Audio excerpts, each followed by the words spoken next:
This is a brilliant moment. So the screen froze when we were talking about the Hall of Fame. Oh, boy. But let's move on, because I think we're all done with Sean's sexist behaviour. It's disgusting. It wasn't sexist. It wasn't. Look, I tell you, another wrestler people do not give enough credit to.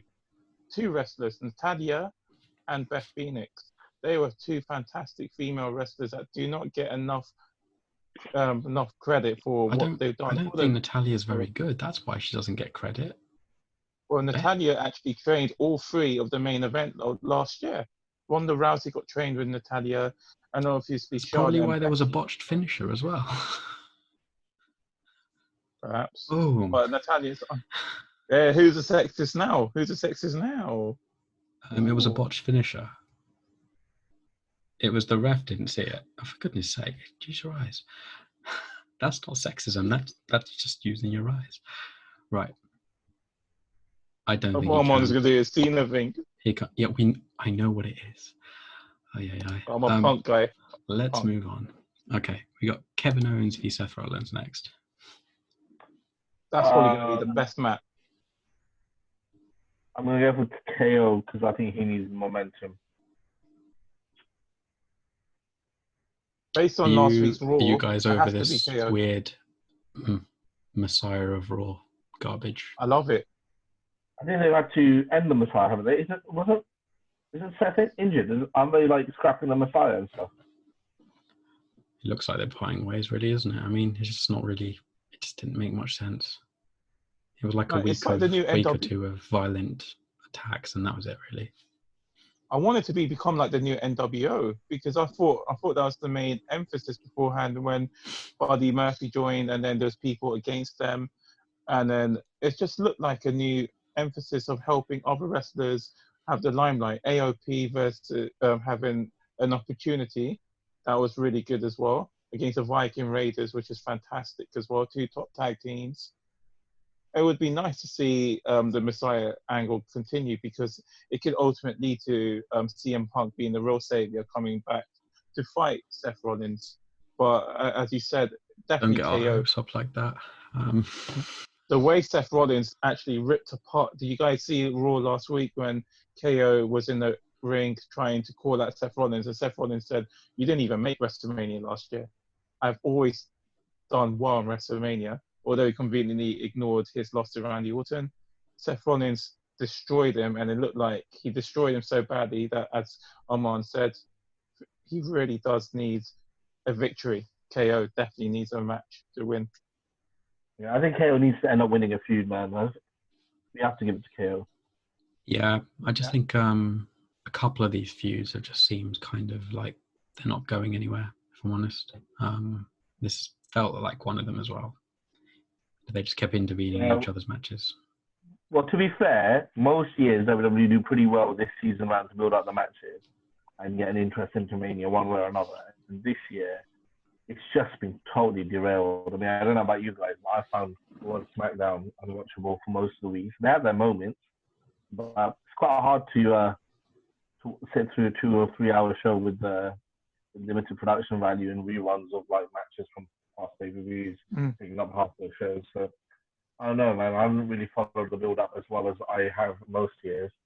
But last year I did like a 4 hour preview for WrestleMania 35, but enjoyed last year actually. I looked terrible in the morning. I looked terrible in the morning. Yeah, it was a good show. Rolling my eyes up in Kofi one. But Armand forced me out. To watch the match at a friend's house. Yeah, it was fantastic. I'm so sorry you had to spend your early hours of the day with this guy. Yeah, KO, yeah? So we're going for KO on that one. KO as well, yeah. I think so. This could be a good one. It's a boneyard match. Is that any clues? Listen, I'm going to go for AJ Styles on this. Oh. And controversial. There's a reason I'm going to go for Styles. I think Taker is expected to win. I think AJ is the right guy to build up as the top heel of the company. And if you just give him the momentum now by beating Taker, you can always bring Taker back from the dead, can't you? like bury him and bring him back at 37. That's what you're going to do anyway. I think it serves absolutely no purpose to have Taker beat Styles because he's not going to be on TV. Styles can't miraculously come back from the dead next week or whenever the next show is. It would just give him, it would be such an, I just think if they went for a swerve here and put it on Styles, it would do a lot for Styles and he could become the top heel in the company for the next year. And it would be good because he can put on some barnstormer matches. He's so good in the ring and he's spent the whole of the last year relegated into mid-card positions and he actually ended up cutting good promos. So if I was booking this, I'd love to find a way in which Styles goes over. But I mean, it's hard to see that happening, but I'm going to go for Styles. I'll let Sean go first, but I've got a bit of a speech about this one. But yeah, go for it. You first. You can say we both grew up loving Undertaker, and the reason why Undertaker has chosen AJ Styles in the first place was because AJ is the closest thing to Shawn Michaels, who's highly regarded as the greatest wrestler of all time. The main emphasis for this match is not actually who's going to win or lose. It's about providing Undertaker the best tools of providing a good, high-quality match that he has not been able to deliver since his epic match against CM Punk. So we're going to see a match where Undertaker is going to fight against a guy that can sell his attacks really well. And it just looks like Undertaker wants to perhaps get revenge for being buried hard by AJ's promos. And I think Undertaker will have to win because it reminds me of how, like how Cena as well, how Cena got beat by Undertaker within 5 minutes because Cena was kept on calling out Undertaker and trying to make it personal, just like how AJ Styles has tried to make it personal. But to help defend Amon's point, AJ has not lost a single match at WrestleMania. He's beaten everyone. And it is a reward for him to fight Undertaker, but you can't. Taker keeps on losing. Now he's lost against two guys. If he loses again, I think it ruins his mystique as well to an extent, although he didn't really need a streak in the first place. Well, I'm going to go with a guy who I've basically supported pretty much since the start of his sort of main TV career, and that's AJ.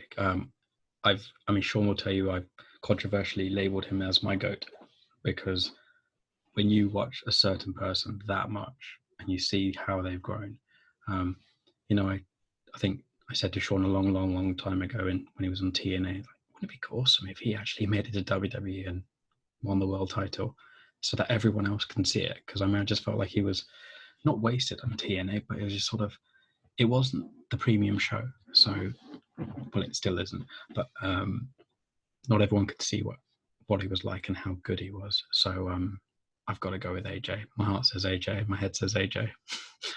Got to do it. He wasn't WWE, by the way, and Shotgun. So in the early 2000s, after being on WCW Thunder, and as you said, AJ Styles has perhaps been one of the best wrestlers of this century. Even look at TNA Victory Road 2005.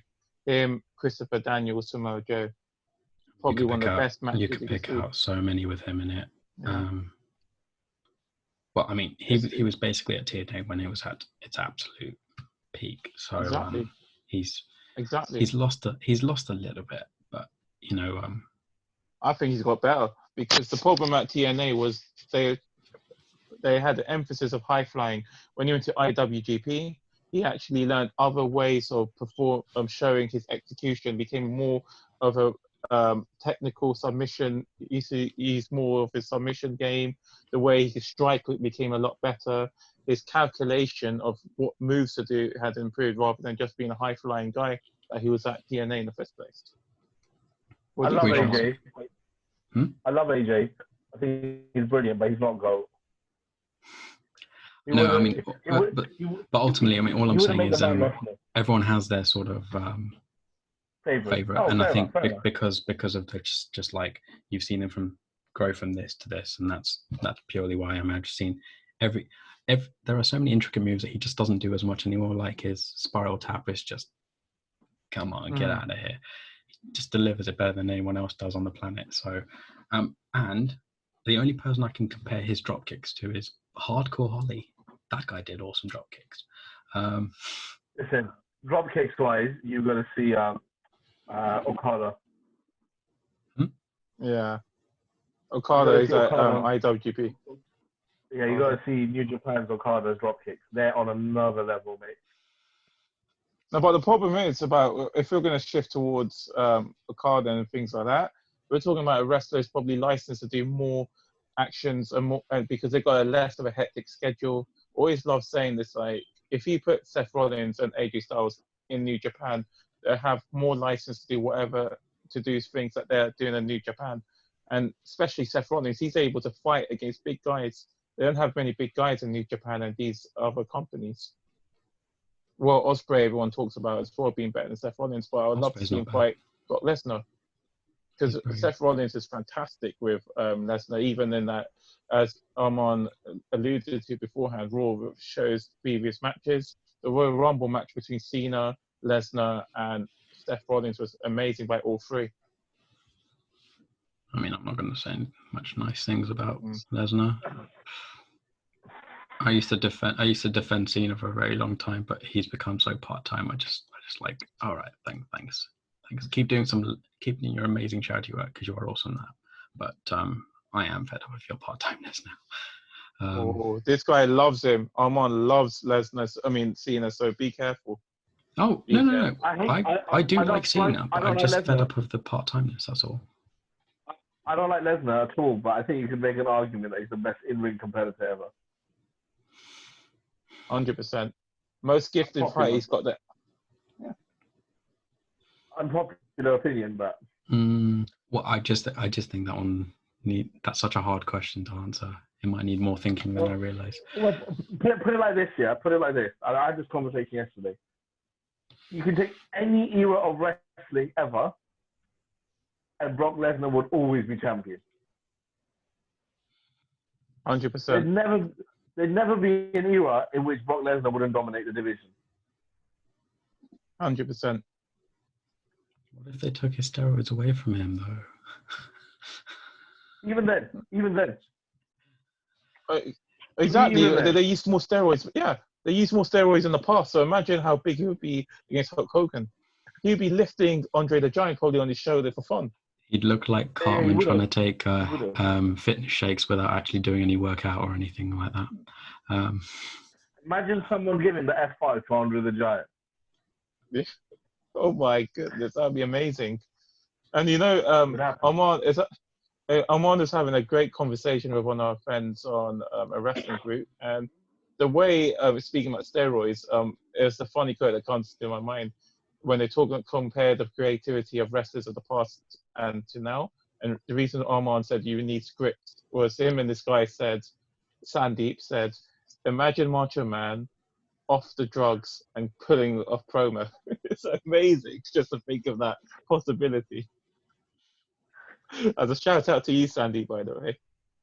If he's there, wherever he is. We've got to move on. I think I've just realised what might have happened earlier. So for all of you guys watching, we had a bit of a glitch. But I think it's because it's a timeout thing on this, isn't there? So we can't have too many of your tangents, Sean, because it will go again. Next one, we got first of our 3 women's title matches. We've got Bayley v Lacey Evans v Naomi v Sasha Banks v Tamina. Sasha Banks. Women's Championship. Yeah. Sasha Banks. All the way.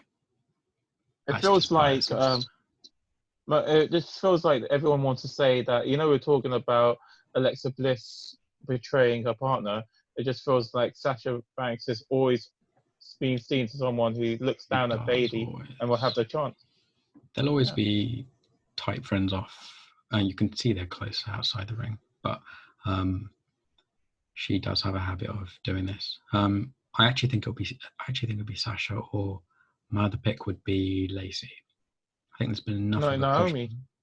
Not Naomi. Naomi would be quite good. I think they'll either go with her as a first-time winner. Tamina's a joke. Let's not waste time. Her dad's a legend. She's not. But I think Lacey's possibly the only one they'll push.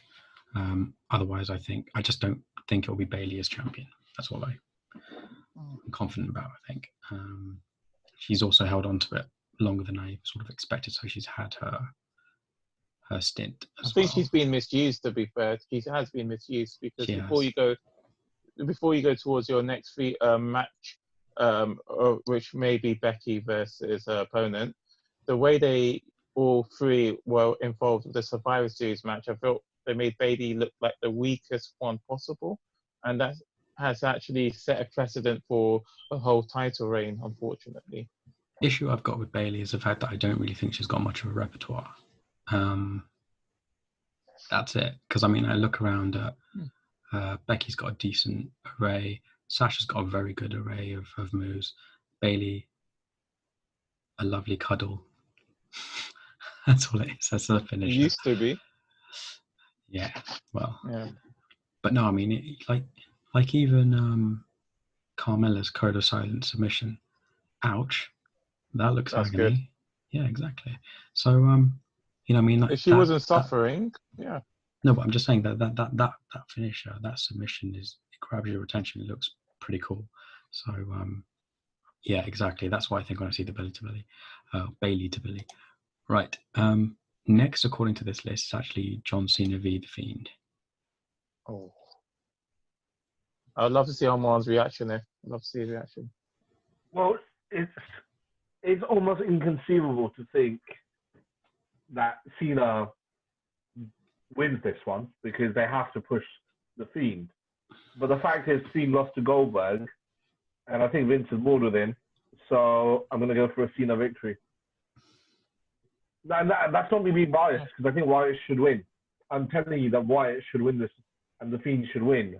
But I don't know, man. I'm not getting a good feeling and a good vibe about the Fiend at the moment. So since this is predictions, I'm going to have to go with Cena. But if this was who should win, it should be the Fiend. You can see that. I can definitely see Armand's argument there because at the end of the day, they want people to be happy, and it make most of the fans happy would be seeing a returning great getting the victory. But you can also argue even when the Fiend lost to Goldberg, he got up even after that jackhammer and then disappeared. That was still remarkable in its own right as well.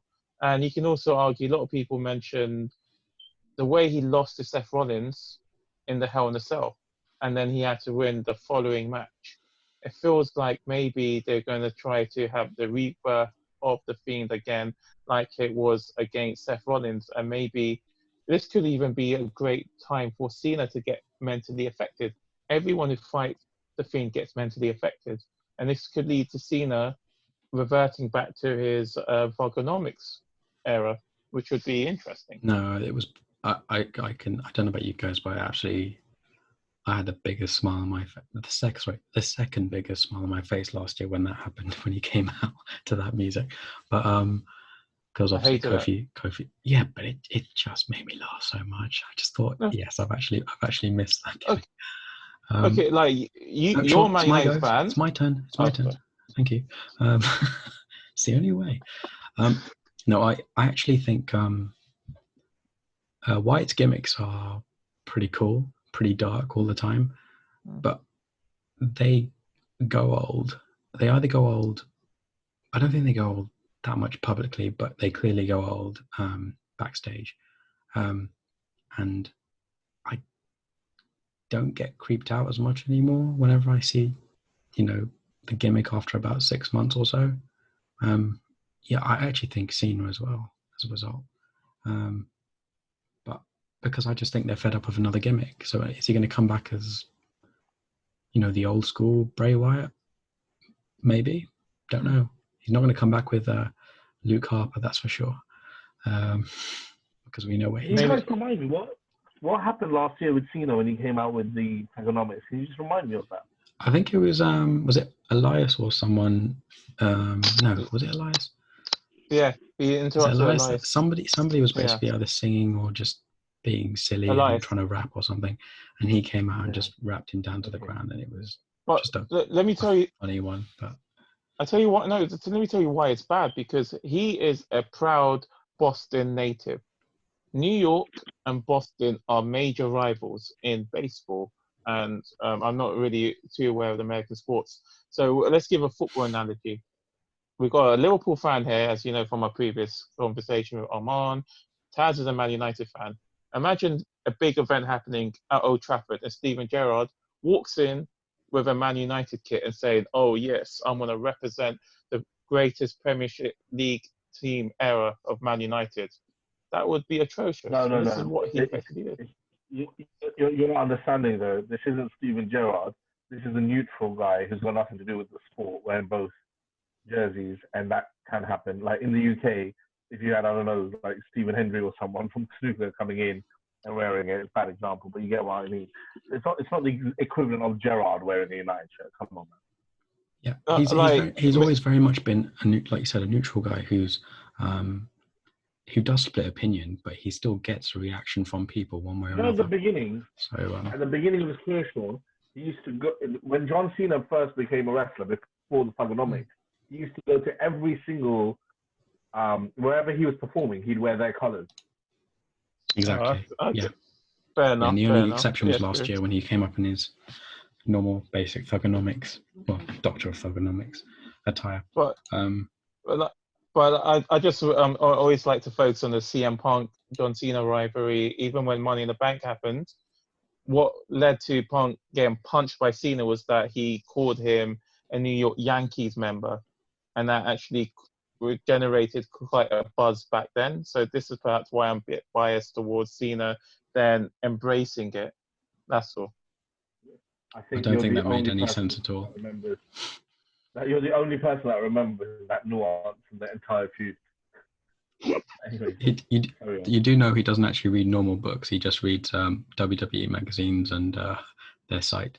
That's all he does. Right, we've got 4 matches quickly to finish up. This as well. Next one we've got is Becky Lynch versus Shayna Baszler. Baszler. I love it to be Baszler. I love it to be Baszler. It has to be Baszler. I can't stand her. How can it not be Baszler? As in, I know. It's going to be her, but I just can't stand her. Becky's had 2 years at the top, and the last 12 months since last Mania have been a disaster. So they've got to get the belt off her, and it has to be Baszler. And they have to build up to Baszler versus Rousey, Baszler versus Charlotte, maybe Baszler versus Banks. I can't see Baszler versus Banks, but yeah, Baszler's head. Baszler's going to be the new Brock Lesnar of the women's division. I'm telling you. Yeah. So Rousey comes back. I think it might actually stay with Becky, and the reason I say that is because this is purely down to my own personal predictions. I actually think there's going to be some serious belt changing going on in the next couple of matches. So you've got to keep the belt. You know, we've already predicted that Bayley's not going to keep her title. Surely they've got to keep one of the belts on the champs. And I think if you're going to pick one, it makes sense for it to be her. Right? If there's one woman who keeps the belt, it'll be Bayley. It won't be Becky. Damn you. In my opinion. Oh, well, the NXT champion, she's going to keep her belt, although that's a bit jumping ahead. But the reason why I agree with Arman, it also is that what made Becky was the hunt for the title. That's what made Becky, or being the underdog. When she's seen as the person who's ahead of everyone, it's not really helped. Her even what made her become a all-star, let's just say, was the whole fight with Ronda Rousey. The appeal that Survivor Series was going to be a squash job, and then she got knocked out and forced out that fight. Or her feud with Charlotte Flair herself, that helped build Becky in the first place. So ever since she's been champion, she's just been like Seth Rollins. It just has not worked as a champion for one way or the other, and she needs to lose that championship in order to re-establish who she is. Everyone loves her though, so it's hardly been a negative. I've seen champions who've won the title and they were like, oh, insufferable, or just get the title off them, that kind of thing. But Kofi Mania took over Becky. I haven't jumped off it. Absolutely. Kofi Mania took over Becky. Becky actually died when she was forced to be on crutches for 2 months. And Aman's got a great story of theory why that was the reason. And like Omar can mention it now if he wants, why she was forced to be in crutches. It just killed her momentum. Sorry, An injury, yeah. I missed that. Did you repeat that? So like you got a theory why they forced Becky to be on crutches for 2 months, which I believe derailed her momentum and made Kofi to take over as the main attraction at that period of time. I think last year, I think they just did it to keep Ronda strong and keep Ronda looking like she was going to be powerful, and give Becky an out for why she was going to lose. That was my opinion. Yeah, that's a really good point, and it shows how the dynamics was at the time where they wanted Ronda Rousey to sustain her position, and she just got a bit more weak. But at the same time, it didn't help Charlotte Flair or Becky, because Becky was meant to be seen a lot bigger, but she just never got that opportunity to sustain her growth, where she should be a lot bigger than she is. I think she's done pretty well otherwise. I think Becky's done all right, but I think that the last year's been poor, so it's time to move on. It's going to be Baszler for me. Yeah. I'll stick to my guns. I mean, to be fair, you and I have been agreeing on most things so far, but I'm gonna have to go against you. It sounds as if you're only going for Becky because you don't like Shayna, as opposed to where you think the booking's gonna go. No, but I mean, my personal thinking is I've gone the way of, if they're going to keep a belt on someone, they're going to keep it on her. You've gone the way of, if they're going to keep it on someone, they'll probably keep it on Bayley. That's all it is. I just don't think there'll be as many changes, and we've just gone for different people. I think that's all it is. Fair dues. Number 3. The third title match. Yep. So then we got, I think this is a pretty quick one, Goldberg v Roman Reigns. Oh, so it's not Roman Reigns anymore. It's Braun, isn't it? I don't know why they haven't changed it. Weird. Okay. Goldberg v Braun. Let's go for a swerve. Let's go for Strowman to win the belt. I don't think that's a swerve, actually. I just think I think he was. I know the circumstances, like Kofi last year, it sort of just came about, unexpectedly. I just think it's likely he'll take it, because I think Goldberg is currently being used as a middleman title holder, and I just think you're probably going to get another big match between Roman and Braun. Whether that means they hand it to Roman straight away, or whether they give Braun a little title push, I don't know. But Braun, has to be Strowman, I think. Yeah, definitely Braun. Definitely Braun. It's interesting because Braun actually spoke about on Twitter a few weeks ago. We've all spoke about this, either one-on-one, etc., that he wasn't actually getting paid because he wasn't actually competing, and until we're expecting him to be announced on SmackDown on Friday night, he's not appeared at all, so he's not getting paid. So it's actually a nice turnaround for him in a way. And a lot of wrestlers have actually made a name when another wrestler had to suffer. Am I right in thinking that Braun Strowman has gone from not being on the WrestleMania card in an era where everyone gets on the card to now becoming world champion? It's extraordinary. Absolutely extraordinary. And similarly, was Mustafa Ali supposed to get some sort of weird push and then got injured, and then some guy called Kofi Kingston after 11 years took the world title? Yeah. And Ali is not even on the card this year. Yeah, it's really sad. Ali's fantastic wrestlers. Actually, Armand would say a lot. Actually, I think I watched another WrestleMania. I watched WrestleMania 2 years ago for Armand. He's like as well. a lesser version of what's happened to Finn Balor. Simple as that, because Finn had a brilliant push for the Universal title. I thought he was incredible. I love the Demon King. Won the title against Seth. In fact, I think it might have been around the same time Becky won her first title as well. Both actually got injured, as it happens, and he had to give up his title. Same thing happened with Mustafa Ali, and he's just not featured at all since he's had that injury. Okay, we've got 2 more. I think this is quite a quick one as well. Brock Lesnar v Drew McIntyre. So actually interesting. It has to be Brock. It's unfair on Drew to have the biggest moment of his career to happen in an empty arena, and they could just delay it. if they were willing to wait and have a delayed WrestleMania because they cared enough, they would have done that. I'm going with Drew. It's been basically building to this. You know, you're a fan of,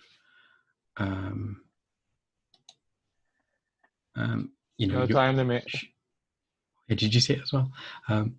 They've, because Sean's a fan of Drew, and he actually told me, was it a number of years ago, that he was Vince's man, right? I think he's basically going to be that man right now. And like I said, Brock's a part-timer. You know, fans look forward to seeing people when they go to these weekly events. And it's, you're lucky if you see Brock at anything other than a PPV. Hence why I just can't stand people like that anymore. It seems like Braun, you know, if you guys watch Braun Strowman versus Brock Lesnar, the build-up, or Samoa Joe versus Brock Lesnar and the build-up, those were two guys that actually had the upper hand on Brock Lesnar. But when it came to the match, Brock Lesnar was able to deliver. Let's not take, as you said, it's pre-recorded, this whole WrestleMania event. They've actually recorded both guys winning. It just feels like maybe Vince McMahon will be swayed by the fact that Brock Lesnar confronted him before the taping. But it's just unfair on Drew if the guy is able to win an empty arena. But having said that, if Raw is cancelled after, you wouldn't want a permanent fixture being the champion. Well, that's the thing, though. If they're going to do it, they're going to do it regardless of how many people are there. The fact that they're hosting the event means they are fully aware that there's not going to be anyone there. It doesn't mean they're just going to come out of the whole event with not a single title change. Do any of us believe that's going to happen? No. True. Armand looks very pensive. Then I'll probably go to Drew then. I'll go for Drew. I'm going to go for Brock. You're sticking with Brock? I'll go for Drew. But you said Brock earlier. Did you change your mind? I know, but the way you said, like, yeah, the titles, thinking they will still have to have titles to change, it just felt like Drew versus Brock is the main event of WrestleMania this year, regardless of every other match. There's no way they're going to crown a new face of the company without an audience. So it's going to be Brock. I swayed me again, Brock. Armand swayed me again, Brock. You are allowed to have your own opinion. That's the whole point. I mean, like, Armand and I have basically agreed for about 70-80% of the matches, but we've had an opinion, we've given a reason for it, and we've had differing opinions sometimes. You are allowed to pick your own person. Yes. If there was a crowd, if it was happening in Tampa, Drew was going to win. So as I definitely agree with Armand. Because I'm not going to dispute it purely because I don't want to hear any more of your toing and froing. I don't think anyone does. We've got one more match. I don't think it's going to take long either. Rhea versus Charlotte Flair. Charlotte. But Rhea will... this will be the match of the night. Charlotte will win, and Rhea will come out looking like $1 million. You have surprised me there. I did not see that coming. It's her. You're going with Charlotte as well? I'm going Rhea. Charlotte. I see Charlotte. I think it was great for NXT to see someone like Finn Balor back, but I just thought, oh man, where's his career going? And I started to think, well, why are they gonna give Charlotte the title? What's the point? Do you know what I think? You're gonna end up getting Rhea over more by not letting her win and jobbing to Charlotte at Mania than you would if you forced a win over Charlotte at Mania. Because Rhea is great, but she isn't on Charlotte's level. Charlotte is the best woman in the division, the best worker of the division, and yeah, probably the best female athlete that they've got. Hall of Famer, bona fide. Has had many championship runs, lost at Mania last year. And I think by giving her the NXT belt, you raise the credibility of NXT for future years as well, because it could be a choice now for the Rumble winner to take. And I think that if Rhea wins, it kind of looks like an artificial push. Whereas if Rhea loses, she gets over it even though she loses, and then everyone wins. So I'm going to go for a Charlotte victory.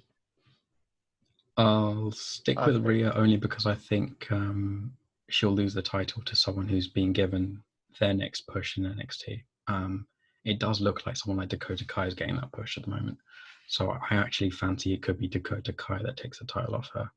But then Tegan Nox beats the living daylights out of her and gets a title shot. Come on, Tegan. I thought this through, haven't I?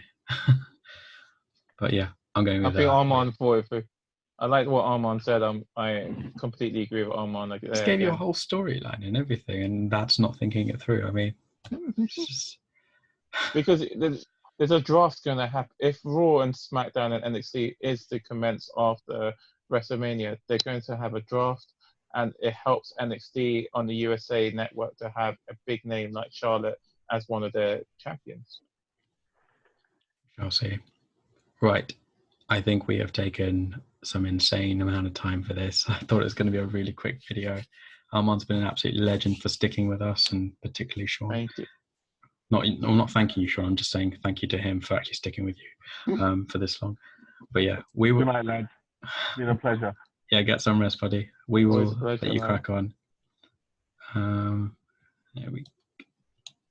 Cool. Right, just the two of us. So not much else left for us to say, but all we can say to you, everybody watching this, if you're still with us, I don't know if you will be,